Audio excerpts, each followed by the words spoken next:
शादी महज 7 फेरों या 2 लोगों का रिश्ता ही नहीं, एक भरोसा का अटूट बंधन है। लेकिन प्रयागराज में शादी की कहानी ही बदल दी गई, शादी की स्क्रिप्ट ही बदल गई। जहां पर एक दुल्हन अरेंज मैरिज करके अपने पति के साथ आती है और उसके बाद सुहागरात पर खंजर निकालती है और दूल्हे से कहती है कि अगर तुम मेरे पास आए तो तुम्हारे 35 टुकड़े कर दिए जाएंगे। जी हाँ, ये कहानी ने तब अजीब मोड़ ले लिया जब दूल्हा सुहागरात की तैयारी कर रहा था, लेकिन इसी बीच दुल्हन ने चाकू निकाल लिया और उसको धमका दिया। प्रयागराज की यह कहानी सामने आई है जहां पर कप्तान निषाद और सितारा की जो शादी थी वो पूरी रीति रिवाज के साथ की गई थी।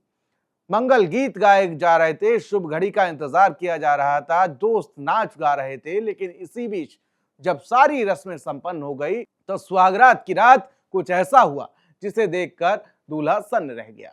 अब दूल्हे का दावा है कि दुल्हन हर रात चाकू लेकर सोती है, लेकिन दुल्हन का कहना है कि उसकी पति ने उसकी जिंदगी नर्क बना दी। अब कौन आखिर सच कह रहा है, यह तो फिलहाल पुलिस की तफ्तीश में ही पता चलेगा और विस्तार से आपको पूरी कहानी समझाते हैं। प्रयागराज के रहने वाले कप्तान निषाद और सितारा की शादी पूरी रजामंदी के साथ और अरेंज मैरिज के साथ की गई थी। दोनों के परिवार बहुत खुश थे। सितारा भी पता नहीं खुश होगी या नहीं होगी, लेकिन कप्तान तो बहुत खुश था। उसकी शादी हो रही थी जिसका उसे इंतजार था। लेकिन उसके बाद जिस रात का उसे इंतजार था वो रात थी सुहागरात। कप्तान निषाद का आरोप है कि सुहागरात की रात सितारा चाकू लेकर सो रही थी। जैसे ही उसने उसको छूने की कोशिश की तो सितारा ने चाकू निकाला और सितारा ने कहा कि अगर मेरे पास आए तो चाकू से 35 टुकड़े कर दिए जाएंगे। जिसके बाद कप्तान निषाद का कहना है कि उसके बाद सितारा हर रोज चाकू लेकर सोती थी। इसी दौरान कप्तान ने सितारा का मोबाइल देख लिया जिसमें उसको एक अमन नाम के लड़के से चैट मिली, जिसमें मैसेज देखकर कप्तान सन्न रह गया। उसमें अमन का मैसेज था कि अगर कप्तान ना माने तो 10-20 लड़के भेज करके कप्तान को साइड करवा दिया जाएगा। यह देखकर कप्तान सन्न रह गया। मामले और रिश्ते बिगड़े, जिसके बाद सितारा के घर वालों को इस बात की इत्तला दी गई।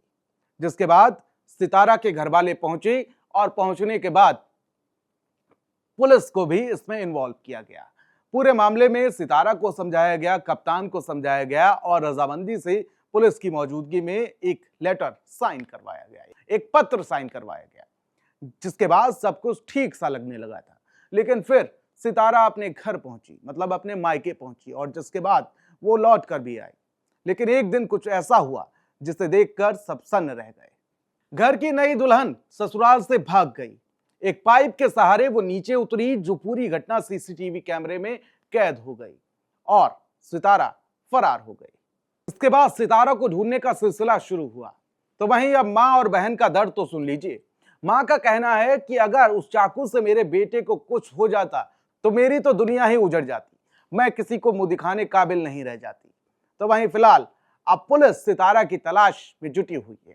लेकिन जिस तरीके से पिछले कुछ दिनों से जो घटनाएं सामने आई हैं, चाहे मुस्कान की बात कर ली जाए, चाहे सोनम की बात कर ली जाए, चाहे चाची के फरार होने की बात की जाए, चाहे चाची के भतीजे की शादी करने की बात की जाए, या देवर के साथ शादी करने की बात की जाए, या 9 बच्चे की मां जो पति की हत्या करके अपने प्रेमी के साथ फरार हो जाती है, उसकी बात कर ली जाए, कहीं ना कहीं शादी पर से भरोसा जरूर उठने लगा है।